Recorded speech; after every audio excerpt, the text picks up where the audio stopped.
Oke, baik. Selamat pagi semuanya. Assalamualaikum warahmatullahi wabarakatuh.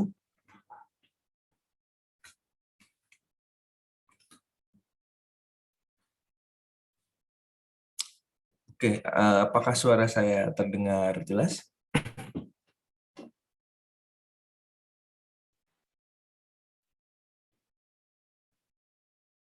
Halo, apakah suara saya terdengar jelas? Terdengar, Pak. Terdengar, Pak. Oke, ya. Kita akan lanjutkan materi kita di kelas DDP. Hari ini kita akan belajar terkait dengan rekursif ya. Jadi sebenarnya untuk secara materi rekursif ini tidak terlalu banyak ya, tapi akan lebih banyak kita berlatih ya, karena konsepnya sebenarnya sederhana.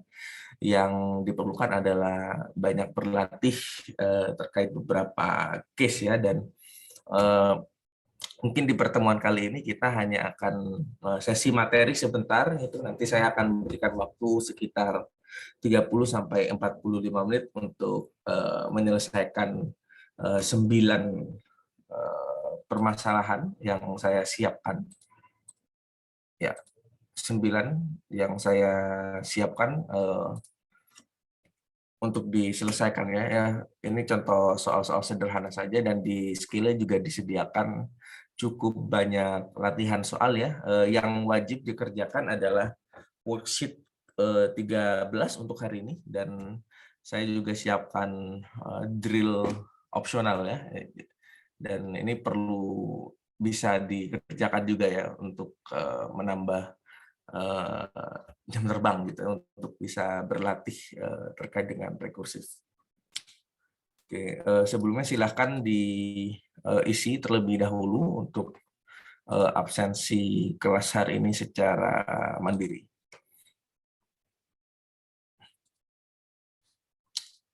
Sebentar.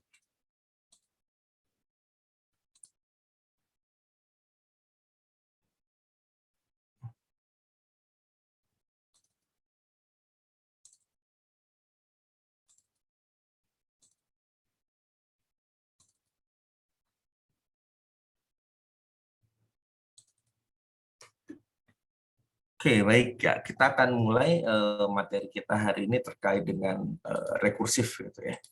Jadi rekursif di sini, kalau di sebelumnya kita belajar tuple, sets, dan dictionary itu terkait dengan tipe data di dalam pemrograman.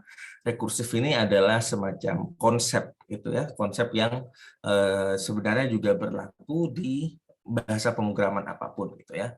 Nah, konsep apakah itu? Nanti kita akan lihat definisinya dan bagaimana kita memahami rekursif itu sendiri. Apa yang akan kita bahas? Yang pertama adalah apa itu rekursif ya secara konseptual. Kemudian nanti kita akan melihat elemen-elemen yang ada pada pemrograman rekursif. Secara umum ada base case dan recursion case ya. Jadi secara umum konsepnya sebenarnya hanya ada dua ini yang perlu kita pahami ya. Namun secara sederhana, walaupun definisinya sederhana, kita perlu untuk terus berlatih ya agar terbiasa untuk menentukan base case dan recursion case dengan baik gitu ya, sehingga nanti tidak terjadi yang namanya infinite recursion gitu ya, atau rekursif yang tidak terbatas ya. Jadi tidak hanya looping yang tidak terbatas, rekursif kalau misalkan dia tidak benar dalam menentukan base case dan recursion case-nya, dia berpotensi untuk terus-menerus melakukan rekursif tanpa berhenti ya. Akhirnya programnya tidak berjalan dan menghasilkan output yang sesuai.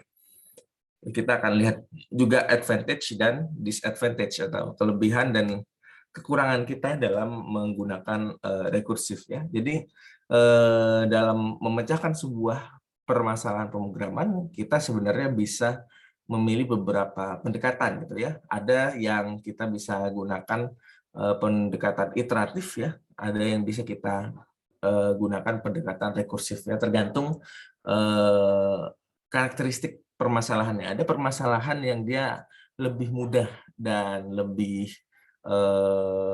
natural dikerjakan menggunakan rekursif, ada yang tidak gitu ya.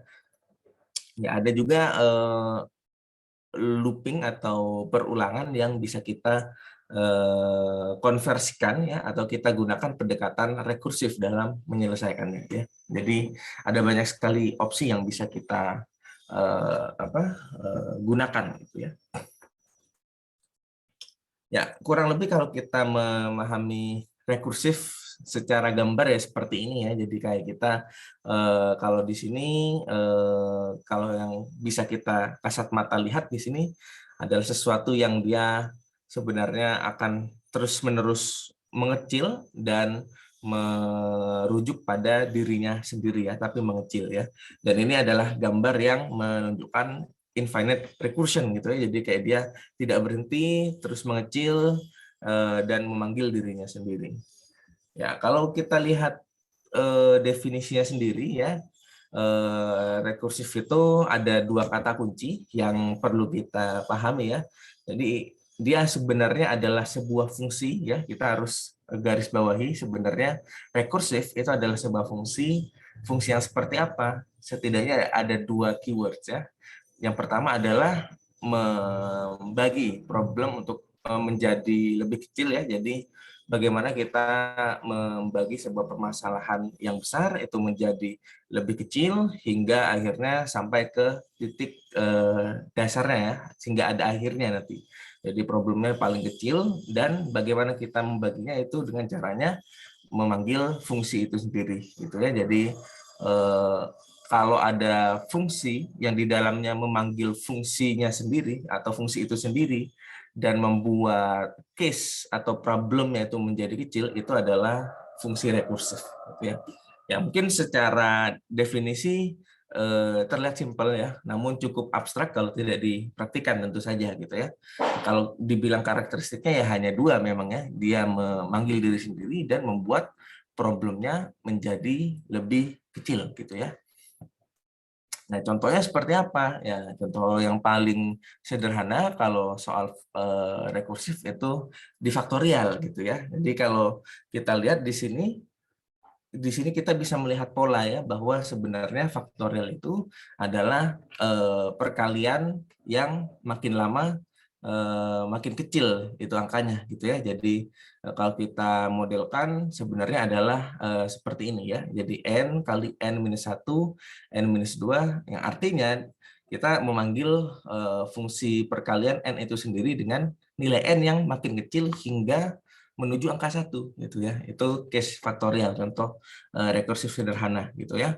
Atau bisa kita buat seperti ini persamaannya gitu ya. Jadi n faktorial sama dengan n kali n min 1 faktorial. Di sini kita bisa lihat ya, di sini mengalihkan ke n itu sendiri atau call fungsi perkalian n sendiri, namun n-nya makin lama makin mengecil ya, n bin 1 gitu ya. Jadi itu beberapa gambaran bagaimana fungsi rekursif itu exist gitu ya kalau di matematika gitu ya.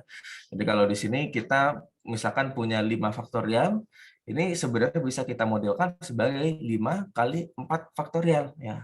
Nah, kemudian 4 faktorial ini bisa kita bedah lagi sama dengan 4 kali 3 faktorial dan seterusnya ya. Makin lama n-nya semakin mengecil hingga ke angka 1 kalau faktorial. Nah, angka 1, angka terakhirnya atau kondisi di mana faktorialnya itu berhenti, nah tidak mengecil lagi, itu yang dinamakan base case, dan proses pengecilan angka, pengecilan nilai faktorialnya itu adalah recursion case ya. Jadi recursion case itu sesuatu yang membagi problem menjadi lebih sederhana, dan base case adalah acuan akhir kapan recursion case-nya itu berhenti gitu ya. Ya, mungkin memang masih cukup abstrak kalau belum kita praktikkan. Jadi kita coba latihan saja agar pemahaman kita terkait dengan rekursif itu lebih matang ya. Kita akan belajar secara intensif terkait rekursif ini dalam 2 pertemuan, dan kebanyakan dari pertemuan tersebut akan berkaitan dengan latihan soal gitu ya, latihan pemrograman.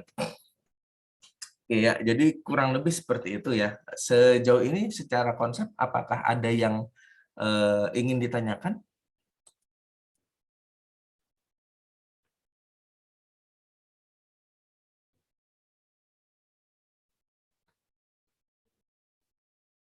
Oke, ya saya anggap kalau tidak ada yang bertanya, saya anggap sudah cukup jelas ya. Nanti kita didiskusikan saja hasil pemahaman kalian di soal-soal yang saya sediakan. Wah, ini adalah contoh familiar case rekursif di matematika, gitu ya. Jadi bagaimana kita melakukan operasi yang sama dengan nilai yang semakin mengecil hingga berakhir pada satu titik tertentu. Dalam hal ini kalau faktorial, dia akan berakhir di titik 1 faktorial, gitu ya. Oke.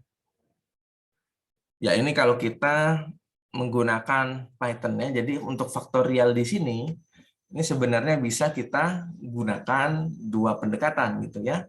Menghitung faktorial dari sebuah angka bisa kita gunakan pendekatan looping gitu ya. Kita lakukan pendekatan looping, ya paradigmanya memang berbeda gitu ya. Paradigmanya itu memang berbeda dibandingkan dengan recursion approach ya. Jadi kalau ini secara secara iteratif kita konsisten mengurangi counternya ya. Kalau di sini memanggil fungsi itu sendiri dan kita tentukan yang namanya base case-nya gitu ya. Oke, ya. Nah, kalau kita lihat struktur dari rekursif ya, itu sebenarnya ada dua saja sebenarnya ya. Jadi ini versi paling simpelnya. Nah, tapi kurang lebih kita bisa memahaminya menjadi dua ya. Jadi ada base case, ada recursion case. Apa itu base case? Base case itu adalah titik di mana rekursi ini akan berhenti gitu ya. Jadi titik di mana rekursinya berhenti, dan recursion case ya titik di mana kita mengeksekusi fungsi kita sendiri ya, fungsi ini sendiri dengan membaginya atau membuat problemnya semakin mengecil mengarah ke base case-nya gitu ya. Misalkan ini faktorial gitu ya. Kalau kita lihat tadi dimodelkan sebenarnya faktorial itu sama dengan n kali n-1 faktorial gitu ya. Jadi di sini kita n dikali n-1 faktorial, kita membuat angkanya, membuat parameternya ini semakin mengecil hingga pada suatu ketika dia menghasilkan n-nya ini sudah mencapai 1, maka dia tidak mengeksekusi recursion case-nya alias berhenti dan mereturn 1 gitu ya. Oke, sebentar saya ambil tempat mencoret-coret terlebih dahulu ya untuk menjelaskan secara lebih detail.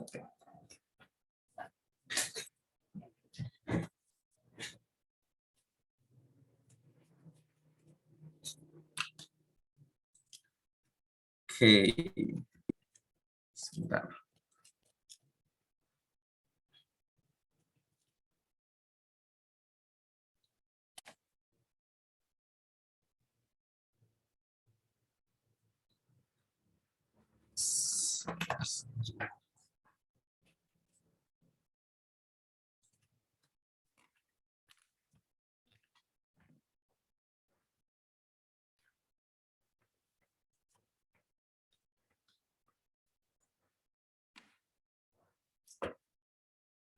Oke, ya.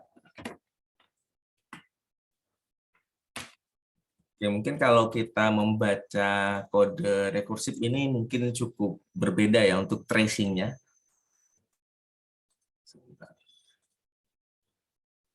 Oke, ya, misalkan kita punya kode seperti ini.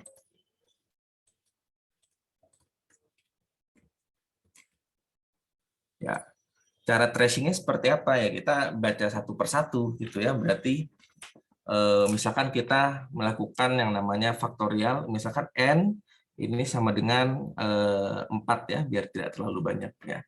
Nah, kalau iteratif ya kita langsung straightforward per iterasi. Nah, sebenarnya ini hampir mirip ya dengan looping, cuman beda pendekatan saja ya. Jadi kalau looping dia akan berulang-ulang sampai dengan batas yang kita tentukan. Nah, kalau faktorial dia konsepnya adalah memanggil fungsi itu sendiri hingga mencapai base case gitu ya.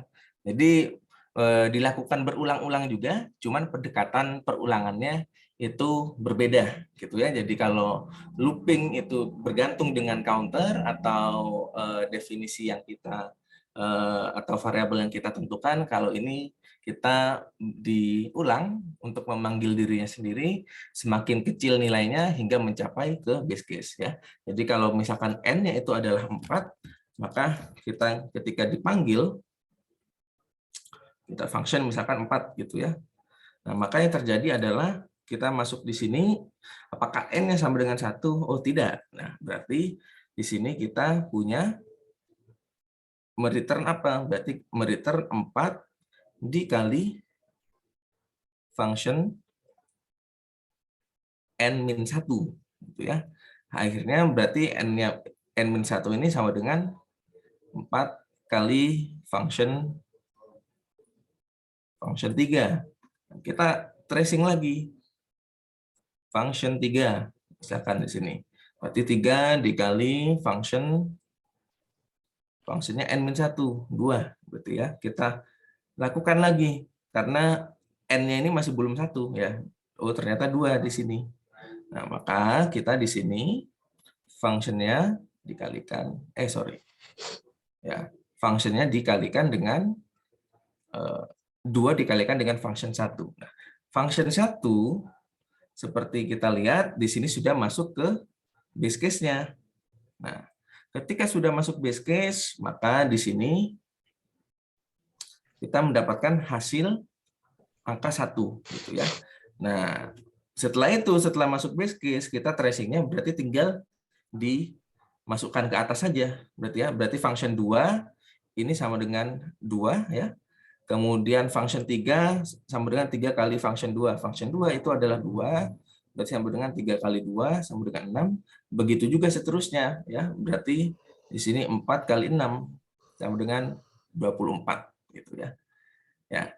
Jadi terlihat kan ya bedanya kalau misalkan rekursif itu dia sampai base case dulu, baru nanti hasilnya kita masukkan, substitusikan lagi ke pemanggilan rekursif yang tadi. Ya, itu cara kita tracing kode rekursif gitu ya. Berbeda kalau misalkan kita looping ya, dia lebih straightforward gitu ya. Misalkan kita gunakan pendekatan yang looping yang ini ya, berarti kita melakukan perulangan perkalian dari angka n sampai dengan angka 1 langsung saja gitu ya. Jadi ada perbedaan pendekatan antara kita menggunakan looping dan menggunakan rekursif. Ya kurang lebih kalau divisualisasikan versi gambarnya itu seperti ini gitu ya. Jadi mula-mula kita melakukan pemanggilan faktorial 3 ya, di mana faktorial 3 ini kita memanggil faktorial 2, kemudian panggil lagi faktorial 1, hingga akhirnya kita mendapatkan atau mencapai base case yang ada di programnya. Nah, kita perlu berhati-hati untuk yang namanya infinite recursion. Ini adalah kondisi di mana base case-nya ini tidak pernah dieksekusi. Contohnya seperti ini ya, misalkan kita base case-nya n sama dengan 1 ya, dan return 1. Kita membuat faktorial di mana pemanggilan terhadap fungsi itu sendiri tidak akan pernah mencapai 1 ya. Misalkan kita ubah yang tadinya minus menjadi plus ya. Misalkan kita n-nya itu 5, maka dia tidak akan pernah mencapai base case ya, karena dia akan selalu bertambah. Ya, jadi pastikan dalam merancang sebuah program rekursif ya, dia harus menuju ke base case. Ya, jadi kalau kita coba simplify, yang perlu diperhatikan dalam membuat sebuah program rekursif ini ada beberapa hal ya. Yang pertama kita pahami dulu end goal dari programnya tuh seperti apa, itu ya Kak. Kita pahami approach-nya seperti apa. Ini yang lebih penting sebelum kita menulis sebuah kode, ini dulu ya, kita perlu pahami. Kemudian setelah kita paham, kita definisikan base case-nya itu apa, atau kapan kira-kira program akan berhenti, dan apa yang akan dikembalikan ketika mencapai base case tersebut. Misalkan dalam pemrograman rekursif tadi ya, yang membuat nilai faktorial, base case-nya adalah ketika n sama dengan 1. Nah, kenapa sampai kesimpulan n sama dengan 1? Ya, kita lihat polanya. Faktorial itu karakteristiknya seperti apa? Oh, ternyata dia berhenti ketika nilai yang dikalikan itu angkanya 1, gitu ya. Nah, itu yang perlu kita cari polanya terlebih dahulu, ya.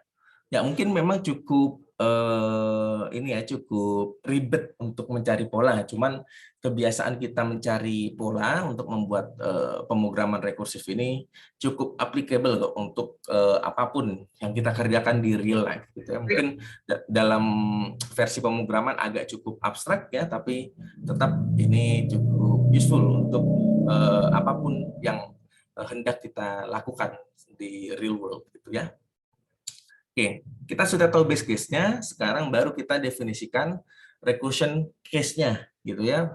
Bagaimana kita membuat problemnya smaller atau lebih kecil, dan apa yang perlu dihasilkan atau di return di setiap recursion call.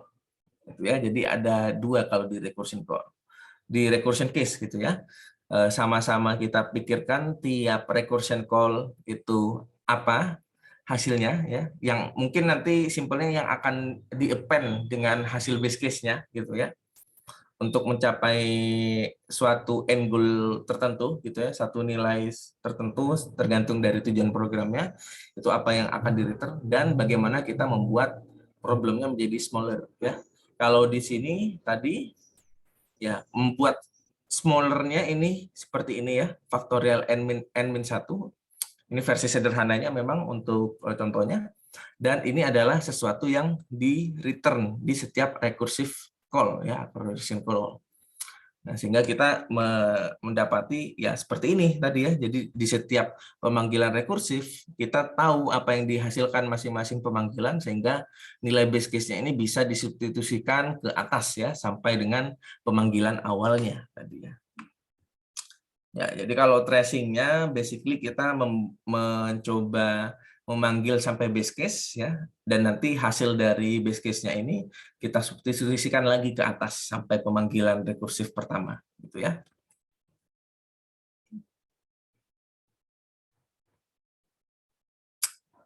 Oke, sampai di sini apakah ada yang ingin ditanyakan terkait dengan rekursif programming?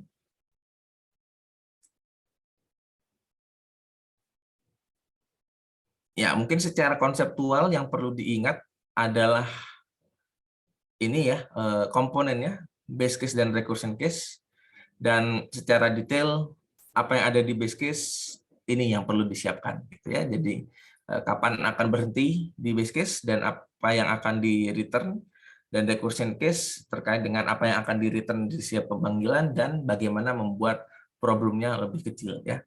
Infinite recursion adalah umumnya terjadi ketika kita gagal untuk membuat problemnya semakin kecil menuju base case. Kalau tidak sampai base case, dia akan terus-menerus terjadi rekursif gitu ya. Ya, dan di beberapa kasus akan membuat overflow ya, juga membuat memorinya terlalu penuh kalau misalkan kita infinite recursion gitu ya untuk beberapa case. Oke, silakan. Saya ingin menguji pemahaman kalian. Jangan gunakan compiler. Kira-kira apa output dari fungsi misteri dengan parameter 6 sama dengan 5 ini? Coba silakan ditulis di kolom chat untuk jawabannya.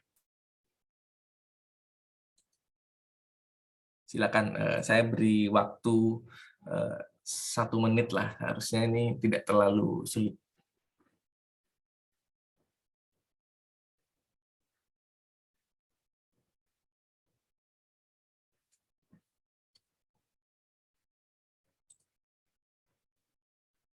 Oke, ada yang 13, ada yang 15. Nggak apa-apa. Coba yang lain dicoba juga ya. Terima kasih Riri dan Ardian. Terima kasih juga Arya. Oke, ya, dicoba ya. Karena kalau misalkan hanya mendengarkan rekaman, hanya mendengarkan penjelasan, tidak mungkin bisa. Itu saya bisa pastikan gitu ya. Jadi perlu untuk dicoba hands on sendiri gitu. Ini pemanggilan sederhana dalam rekursif gitu ya. Oke, Muhammad Gamal, Christopher, Cynthia, Salma, Rifki, terima kasih. Oke. Yang hadir hari ini ada 15 ya. Saya expect semuanya menulis gitu ya. Tulis di everyone saja ya, agar semuanya bisa melihat, tidak perlu takut kalau jawabannya kurang tepat ya, karena ini masih belum ujian ya.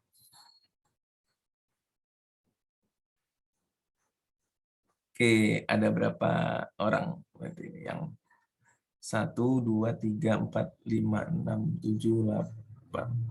Oke, hampir semua. Yang belum silakan berpartisipasi juga ya, agar tahu. Ya, ini kalau kita membaca rekursif ya sebenarnya sama sih dengan yang tadi. Kalau kita sudah terbiasa melakukan tracing rekursif, bahkan kita eh, tidak perlu untuk ini ya. Kadang kita tidak perlu melakukan tracing, langsung lihat, oh ternyata polanya seperti ini. Nah, apa yang terjadi di kode ini? Ya, misalkan 6-nya ini sama dengan 5 ya. Kita coba 6-nya sama dengan 5. Nah, maka pemanggilan pertama ya, misteri 5, ya ini sama dengan, berarti 6-nya atau dalam ini angka 5 ditambah, saya singkat dengan huruf M saja ya, biar singkat, misteri 4 gitu ya. Oh, ternyata ketika M-nya ini sama dengan 4, hasilnya ya 4 ditambah M3 gitu ya. Nah, dari sini sebenarnya dengan beberapa kali kita tracing, kita sudah bisa mengetahui pola programnya gitu ya. Nah, ternyata kalau kita lihat di sini adalah penjumlahan ya angka dari 5 sampai dengan menuju base case-nya gitu ya. Kalau kita lihat polanya di sini ya. Sama dengan M1 dan misteri 1 ini sama dengan angka 1 gitu ya. Sehingga kita bisa substitusikan di sini ini sama dengan 3 dan ini sama dengan 3 tambah 3 sama dengan 6. Di sini 4 ditambah dengan 6 sama dengan 10. Baru di sini 5 ditambah 10 sama dengan 15. Oke ya. Good job ya untuk semua yang sudah menjawab ya. Jadi seperti ini saja sebenarnya untuk pengerjaan tracing soal rekursif gitu ya. Nah, kalau misalkan membaca rekursif itu sudah bisa dilakukan, maka selanjutnya silakan saya kasih waktu 40 menit mungkin ya untuk bisa secara perlahan kita kerjakan gitu ya. Atau mungkin kalau biar tidak terlalu banyak, 5 soal saja gitu ya. Di sini praktis sampai dengan praktis 5 gitu ya. Silakan dicari solusinya menggunakan pendekatan rekursif ya, wajib. Nah, silakan dibuat kodenya dan nanti saya harap dikumpulkan sebagai nilai partisipasi ya di dalam submission yang sudah saya sediakan ya. Dikumpulkan di sini in class activity di hari Rabu ya untuk latihan ya. Jadi mungkin untuk seminggu ke depan ya kita lebih banyak berlatih karena secara konseptual ya hanya itu materinya sebenarnya. Di sini saya sediakan worksheet yang wajib dan kalau mau drill yang lebih banyak ini saya juga sediakan soal yang tahun lalu juga gitu ya. Oke, ya di sini ya mungkin di lembar kerja opsional ya di sini lebih step by step gitu ya. Jadi ada beberapa soal rekursif ya, ada 5, ada 10 berarti ya. Dan di sini dibuat secara step by step mulai dari base case dalam bentuk kata-kata dikonvert ke kode, baru kita gabungkan ya. Oke, ya sebenarnya approach yang kita pelajari di awal, bagaimana kita menggunakan pseudocode, itu juga sangat membantu kalau kita belum terbiasa menggunakan rekursif ya. Jadi kita definisikan pakai bahasa yang high level dulu ya, bahasa manusia dulu, baru kita convert ke kode kalau masih belum terbiasa. Nanti kalau sudah terbiasa, baru kita bisa langsung menggunakan kode saja gitu ya.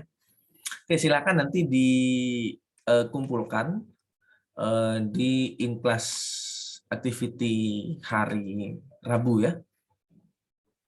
Ya, abaikan deadline-nya, ini masih belum benar. Silakan dikerjakan untuk hari ini sampai dengan nomor 5. Habis itu kita bahas dan setelahnya bisa lanjutkan dengan worksheet ya. Oke, kita akan bahas ini dalam 30 sampai 40 menit ke depan ya. Oke. Silakan kalau mau saya bukakan breakout room juga. Mungkin kalau mau bekerja secara kelompok itu juga dipersilakan. Ya, saya buka 7 breakout room. Silakan kalau yang merasa butuh breakout room dimanfaatkan sebaik-baiknya untuk bisa berdiskusi.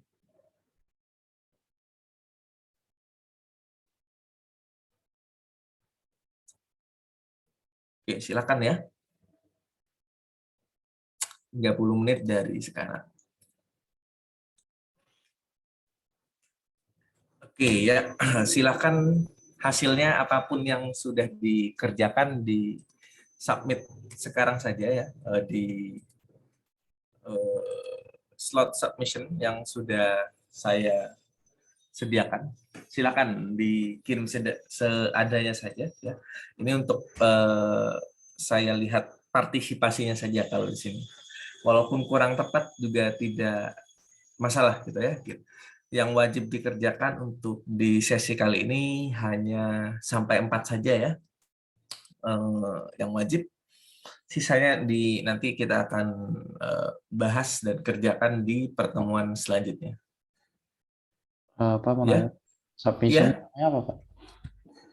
Oh, submission-nya yang ini ya, yang in class activity Rabu. Oke. Masih, Pak. Oke, ya. Oke, saya lihat terlebih dahulu baru 2 nih. Oke, silakan di submit ya, sampai 9.15. Well, oke, ya kita akan coba bedah satu persatu ya. Sebenarnya saya sudah siapkan juga slides yang ada contoh solusinya, tapi saya akan upload di minggu depan ketika semuanya sudah dibahas gitu ya. Oke. Ya. Yang pertama adalah sebenarnya masih cukup sederhana, ya, namun kita perlu yang cukup menantang dalam rekursif adalah menentukan base case dan pendekatan recursion case-nya. Ya, yang pertama di sini kita diharapkan untuk mencari nilai perpangkatan ya. Jadi ada fungsi A, B ya, dan kita disuruh untuk menghitung menggunakan pendekatan rekursif hasil dari A power B atau A pangkat B ya. Oke, bagaimana solusinya secara straightforward seperti ini, tapi apa penjelasan dari dari jawaban ini ya, kita perlu memahami dulu polanya itu seperti apa ya. Jadi kenapa belajar pemrograman itu penting untuk hidup Anda sekalian ya, karena kita belajar untuk mencari pola dari sesuatu permasalahan gitu ya. Tentunya cukup challenging ya kalau belum terbiasa kita menggunakan paradigma rekursif. Kalau terbiasa iteratif juga rekursif ini saya akui memang cukup challenging gitu ya. Oke. Oke, sekarang kita coba kita bedah ya. Kira-kira A pangkat B itu seperti apa sih kalau kita modelkan secara high level ya. Jadi A pangkat B gitu ya. Ini kan sebanyak A kali A kali A ya dikali A ya. Ini sebanyak B kali gitu ya. Oke, jadi kalau kita berpikir secara iteratif ya sudah kita berarti menggunakan paradigma seperti ini gitu ya. Nah, tapi kalau kita berpikir rekursif ya kita harus mencari base case-nya gitu ya. Kira-kira kapan kira-kira kita memiliki suatu base case ya dalam perpangkatan gitu ya. Nah, di sini kalau kita lihat sifat perpangkatan salah satu yang mungkin universal ya, universal untuk berapapun angka A-nya, itu adalah perpangkatan A pangkat 0. Gitu ya. Pangkat 0. A pangkat 0, mau A-nya berapapun, dia pasti angkanya 1. Nah, bagaimana mendapatkan ini? Ya kita cari polanya gitu loh. Kita harus mempelajari sifat perpangkatan seperti apa. Nah, kalau 0 ini sama dengan B, berarti base case-nya ya ketika B-nya sama dengan 0 ya.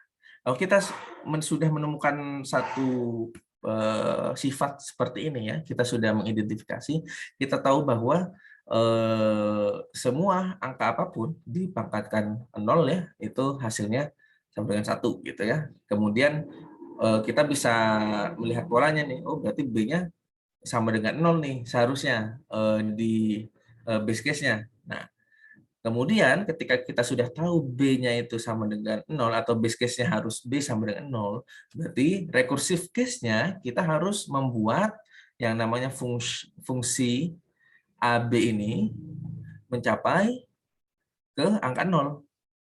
Gitu ya. Jadi sehingga bagaimana solusinya kalau kita sudah punya requirement seperti itu?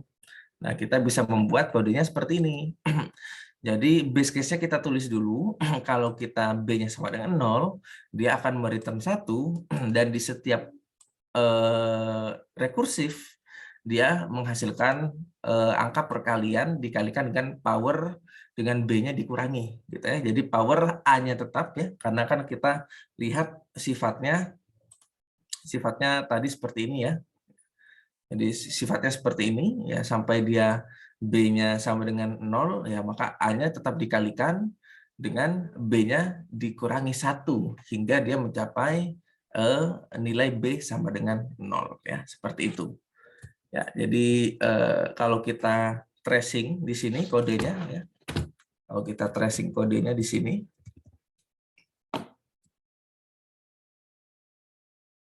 sebentar.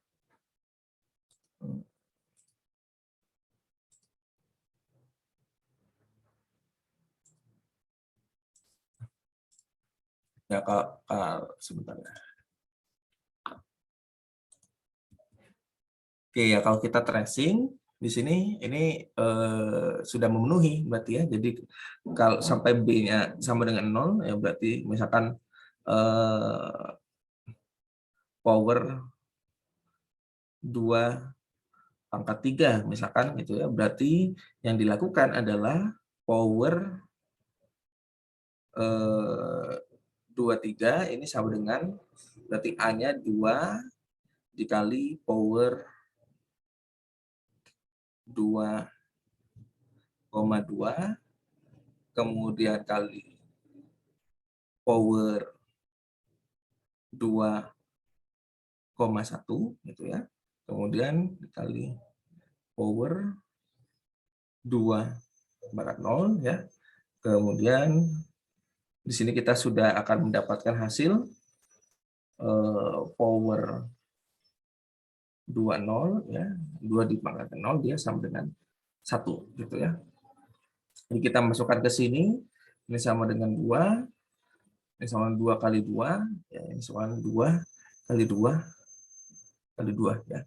Kalau kita modelkan sebenarnya kan 2 pangkat 3 ini sama dengan 2 atau 2 pangkat N ya di sini ya. 2 kali 2 pangkat N-1. Ya. Nah, kita akan membuat base case-nya sampai nilai N-1-nya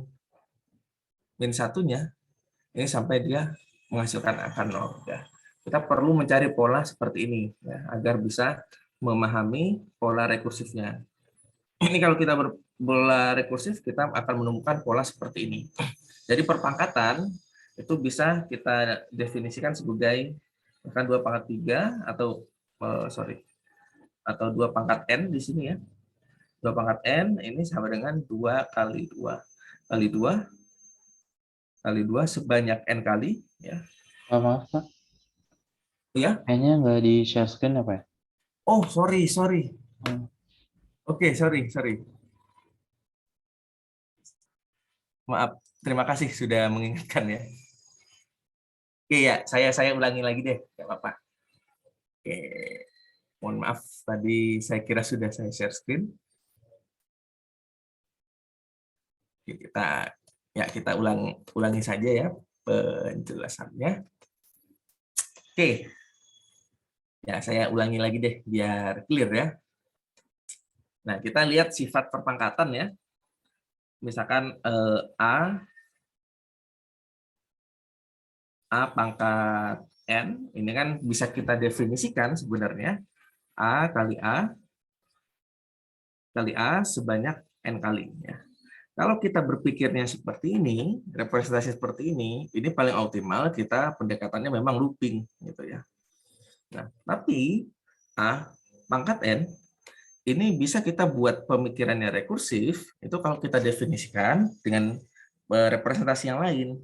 Bagaimana caranya? Ya, jadi A kali A pangkat N minus 1 ya, sampai A pangkat 0. Ya. Kenapa? Karena bilangan apapun dipangkatkan 0, hasilnya adalah 1. Nah, kalau kita merepresentasikan pakai ini bisa jadi solusi rekursif. Gitu ya.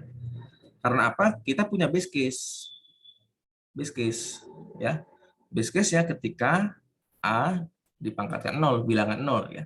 Berarti kalau kita lihat pola ini, berarti bagaimana kita akhirnya, ini berarti kita bisa simpulkan pangkat ini kan sebagai B. Nah, berarti bagaimana caranya base case-nya ini sama dengan B menuju angka ke 0 gitu ya. Jadi base case-nya adalah B sama dengan 0 di mana dia akan mereturn angka 1 karena bilangan apapun dipangkatkan 0 sama dengan 1, dan di setiap rekursif kita mengikuti pola yang ini ya. Jadi kalau kita ingin membuat function ya, misalkan di sini def power A sama B, kita buat buat base case-nya dulu ya. Berarti if B-nya itu sama dengan 0, okay, maka kita mereturn angka 1 ya. Ya, sudah clear ya, angka 1 ini dapat dari mana? Dari sifat atau pendekatan yang seperti ini ya. Bila bilangan apapun dipangkatkan 0 jadi 1 ya. Oke. Kemudian baru masuk ke recursive case-nya. Recursive case-nya seperti apa ya? Kita lihat di sini saja ya, tinggal kita adopsi saja. Berarti kita mengkalikan A dikalikan dengan kita memanggil fungsi itu sendiri dengan parameternya A dan B atau N-1 gitu ya. Misalkan seperti ini, berarti return A dikali dengan kita panggil lagi power A-nya tetap dengan sini B-1. Jadi seperti inilah solusi rekursif dari perpangkatan ya. Jadi satu solusi kita bisa gunakan pendekatan iteratif, gunakan looping, kita bisa gunakan pendekatan rekursif. Nah, caranya adalah kita harus mengetahui polanya terlebih dahulu. Nah, seperti yang kita tahu, perpangkatan bisa dipolakan seperti ini, bisa dipolakan seperti ini, gitu ya. Jadi A kali N kali A, N-1 sampai dengan dia A-nya pangkat 0. Jadi seperti itu ya untuk solusi soal yang pertama. Oke, apakah sudah cukup jelas untuk solusi yang pertama?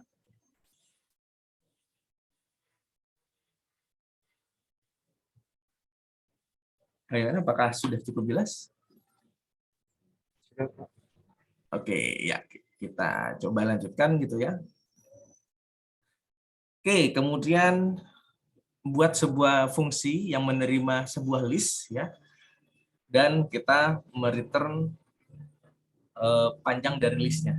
Oke, ya kita bisa kalau kita pakai, misalkan kita punya sebuah list ya, kita representasikan sebanyak ini,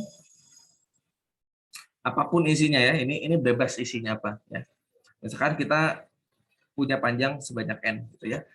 Nah, cara kita menghitung panjang kalau pakai looping ya, kita tinggal iterasi saja per elemen gitu ya, sampai dia kalau dia looping ya berarti sampai dia sampai n ya, sampai dia ada di elemen terakhir ya, atau last element. Nah, bagaimana kalau rekursif? Ingat kembali definisi rekursif gitu ya. Dia melakukan hal yang sama, memanggil dirinya sendiri dan membuat problemnya menjadi lebih kecil ya. Kata kuncinya di sini adalah lebih kecil. Nah, dari list ini kira-kira apa yang bisa kita buat lebih kecil? Coba, kira-kira apa? Bagaimana pendekatannya untuk membuat problem menghitung list ini lebih kecil? Coba saya ingin tahu jawaban dari Rifki Afrian. Apakah ada di sini?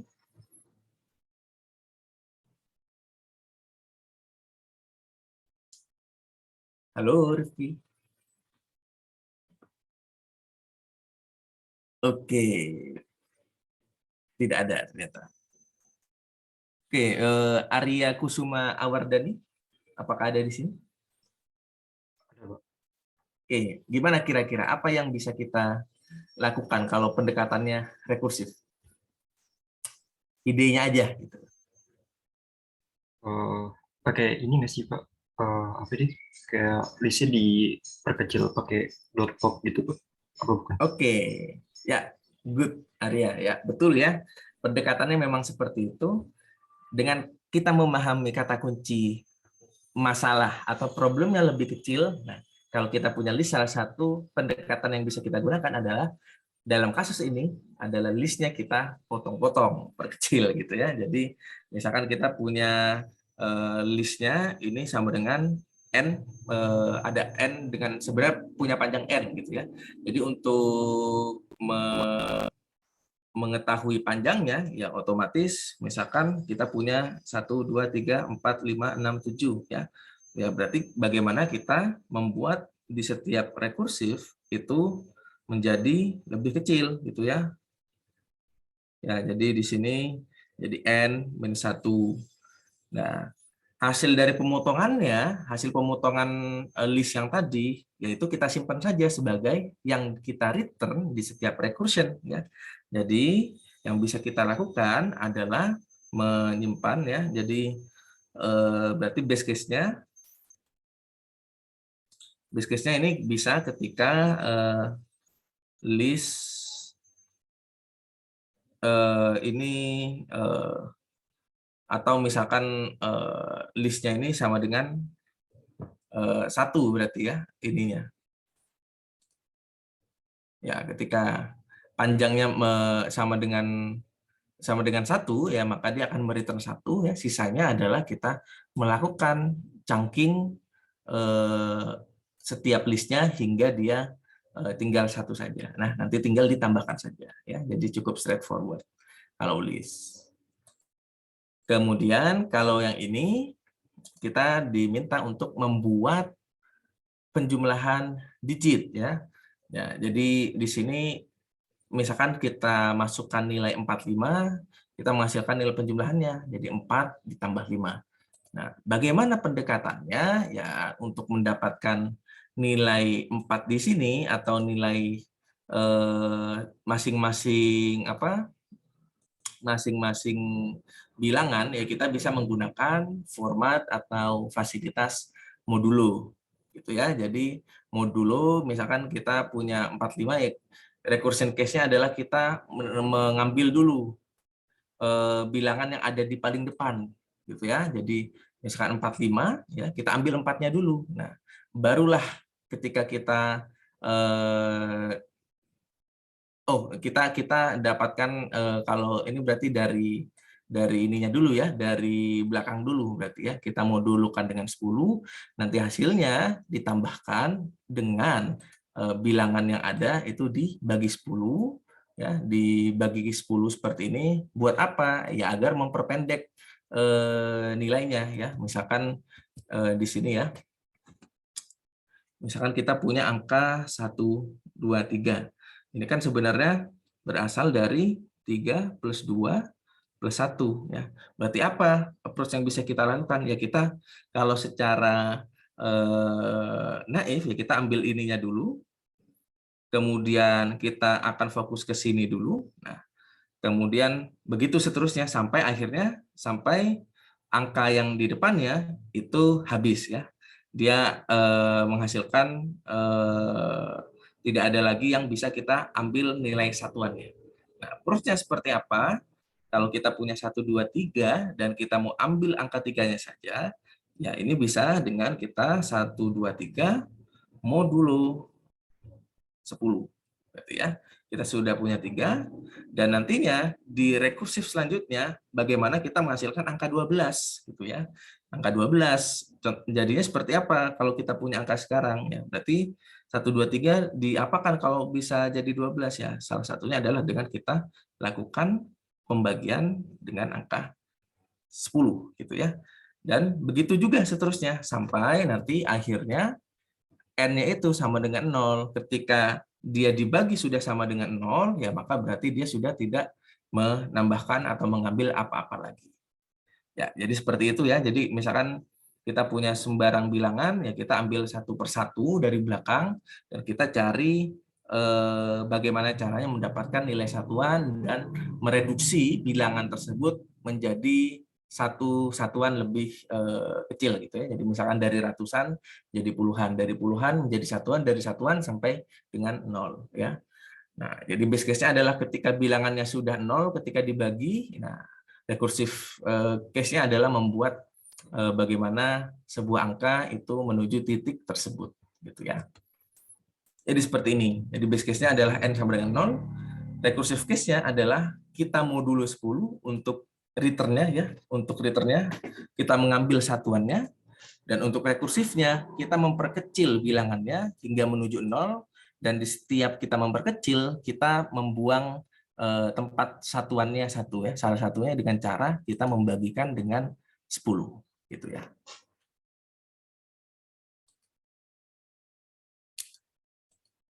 Oke, itu sejauh ini apakah dapat diikuti?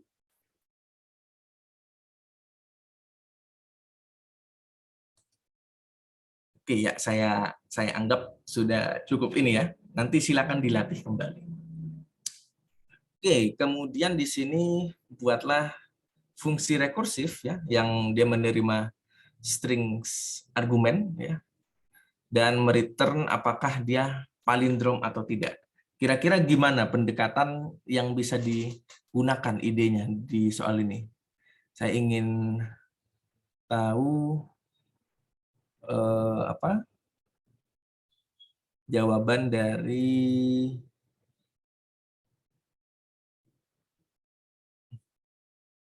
Christopher Daniel.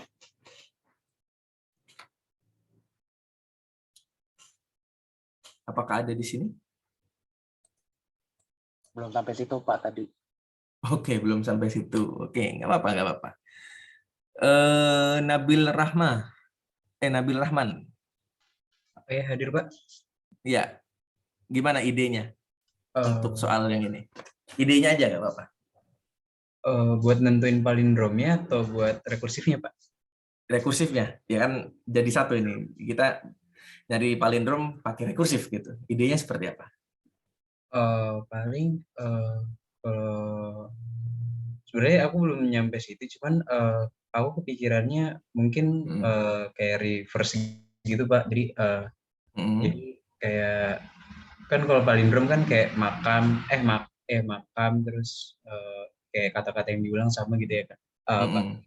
Jadi Mm. kayak kita buat program itu nanti pakai dev gitu, terus nanti if misalkan if kata-katanya palindrom gitu, terus nanti print true gitu, kalau else false gitu. Oke, Ya nggak ya. ya, Pak? Maaf Oke, Pak, nggak soalnya apa-apa. sebenarnya belum nyampe situ sih Pak. Oke, nggak apa-apa, nggak apa-apa. Terima kasih sudah mencoba ya. Ya Jadi Pak. itu sudah cukup merupakan sebuah progres gitu ya. Oke, Halo Pak, ya silakan. Ada yang mau mengusulkan solusi pendekatan? Silakan. ini Rizky. saya udah ngerjain sih Pak. Saya kirim di chat juga, nanti saya jelasin. Oke, silakan. Di everyone ya, biar yang lain bisa melihat juga. Ya, Pak. Oke. Jadi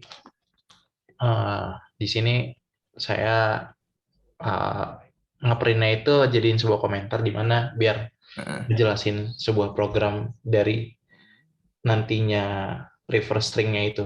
Jadi saya ambil sembarang, misalnya kayak sembarang apa namanya huruf, misalnya A B C D E F atau kayak KLMNOP. Yang penting kan kita istilahnya tujuannya itu emang pengen nge-reverse dari suatu nanti palindromnya itu kan.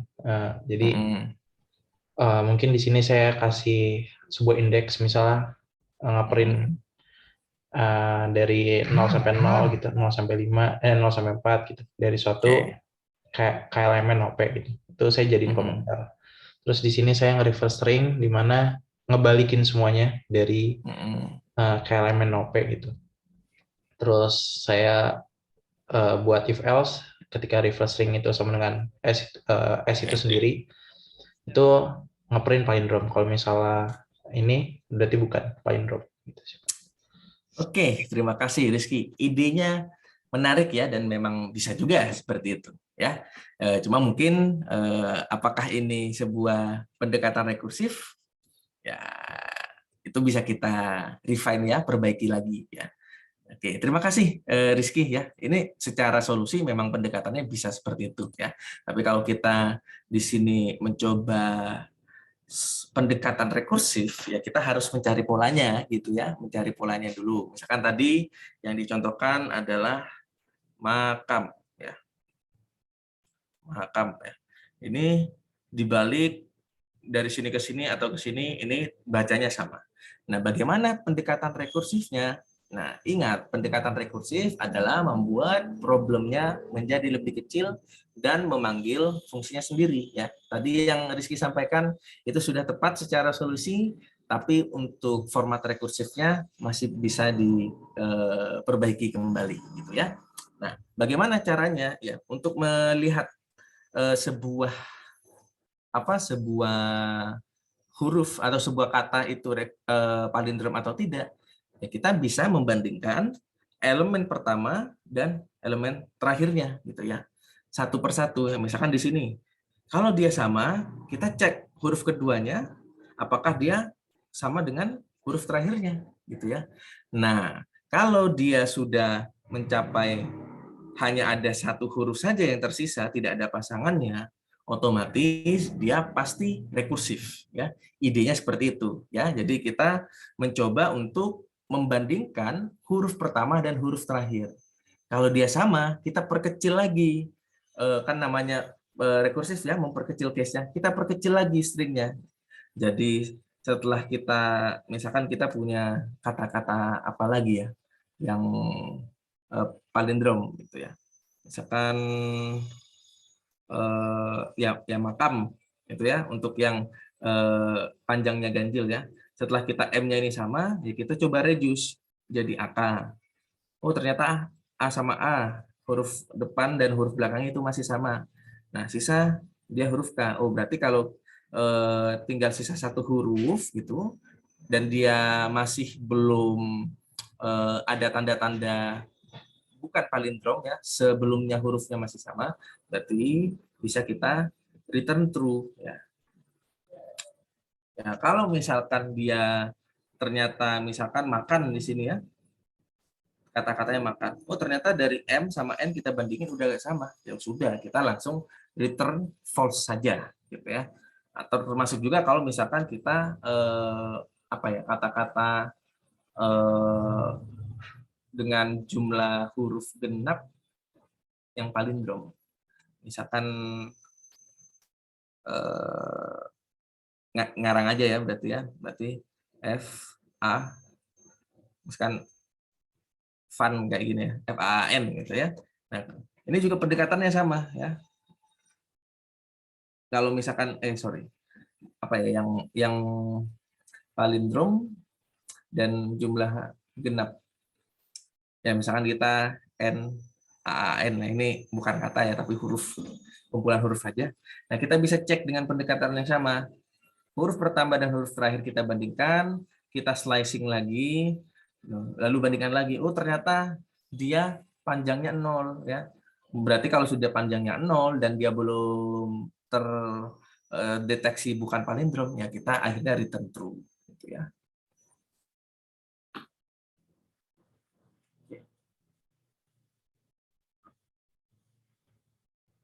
Oke, bagaimana berarti solusinya ya? Solusinya jadi seperti ini gitu ya. Ini kita bisa satukan sebenarnya if len A-nya sama dengan 0 atau len A-nya sama dengan 1. Kenapa? Base case-nya ada 2 ya. Base case itu bisa lebih dari 1 ya, dan recursion case bisa seperti ini juga ya. Jadi kalau panjangnya dia sudah mentok, dia pasti adalah palindrom, kita return true. Kalau tidak, kita pakai pendekatan yang tadi ya, kita bandingkan dulu huruf depannya ya. A0 ini kan indeks pertama, A-1 ini huruf terakhir gitu ya. Akhirnya kita membandingkan, kalau dia ternyata masih sama, maka dia akan memanggil rekursifnya. Apa yang dilakukan? Melakukan slicing ya, seperti yang tadi. Jadi dari indeks pertama hingga indeks jadi huruf terakhir dan huruf depannya kita buang gitu ya. Jadilah kita hurufnya tertrim atau terpotong seperti itu. Nah, kalau dia ternyata huruf depan dan huruf belakangnya itu tidak sama, langsung saja kita return false, palindromnya atau rekursifnya itu berakhir gitu ya. Jadi seperti itu. Oke ya, itu pendekatan untuk solusi rekursifnya gitu ya. Nanti silakan kalau misalkan iseng, saya sudah siapkan banyak sekali soal, tapi yang wajib dikerjakan untuk sesi pagi ini hanya di worksheet saja. Oke, dan seperti biasa untuk deadline worksheet-nya selama bulan puasa saya jadikan jam 2 siang ya. Kalau yang kemarin submission-nya telat, jangan khawatir ya, itu hanya belum disetting saja, tapi tetap nanti akan diubah menjadi pukul 2 ya. Ya, ini contoh pendekatan yang rekursif gitu ya. Oke. Oke, ya mungkin untuk hari ini sekian dulu saja ya. Nanti silakan ditonton kembali rekamannya. Kalau misalkan ada yang belum dipahami, bisa bertanya melalui Sdos atau di Discord. Kalau misalkan saya sempat, nanti saya akan bahas juga atau jawab juga kalau ada pertanyaannya. Intinya, key takeaways dari pertemuan kali ini adalah kita perlu untuk memahami rekursif dari definisinya dulu ya. Pendekatan rekursif pasti karakteristiknya dia memanggil dirinya sendiri, dan di setiap panggilan dia akan membuat problemnya lebih kecil sampai mengarah ke base case atau kondisi di mana rekursif tersebut perlu untuk dihentikan. Untuk menentukan itu memang tidak mudah ya, tidak terlalu straightforward, tapi itulah yang perlu dilatih agar kalian bisa punya computational thinking atau bisa mencari pattern dengan lebih natural gitu ya. Oke, saya rasa cukup sekian dulu untuk pertemuan kita hari ini. Semoga apa yang saya sampaikan bermanfaat. Silakan nanti diulangi kembali apa yang sudah dipelajari hari ini dan manfaatkan segala fasilitas yang saya berikan di Skillly untuk kalian berlatih. Oke, terima kasih semuanya. Selamat melanjutkan aktivitasnya masing-masing. Selamat berpuasa bagi yang menjalankan. Oke, dan terima kasih atas partisipasi dan keaktifannya hari ini. Selamat pagi semuanya. Assalamualaikum warahmatullahi wabarakatuh. Waalaikumsalam. Waalaikumsalam warahmatullahi wabarakatuh. Terima Permisi kasih Kak, banyak, Pak. Hafiz, sebelum Ya. ditutup Zoom-nya, Oh iya, TP3 apa udah bisa rilis? oh ya, silakan dirilis habis ini. Gitu. Deadline-nya apakah tetap awalnya itu kan tanggal 30 30 ya. ya? Mau tetap tanggal 30 atau mau di-extend dikit Kak? Extend dikit aja deh. Jadi tanggal berapa ya Nek? Tanggal sebentar. TP4 tuh sampai UTS. Oh nggak apa-apa, nggak usah di extend deh, biar TP4-nya ya lebih banyak waktunya sih. Oke Kak. Oke, sip. Thank you Aryo. Ya.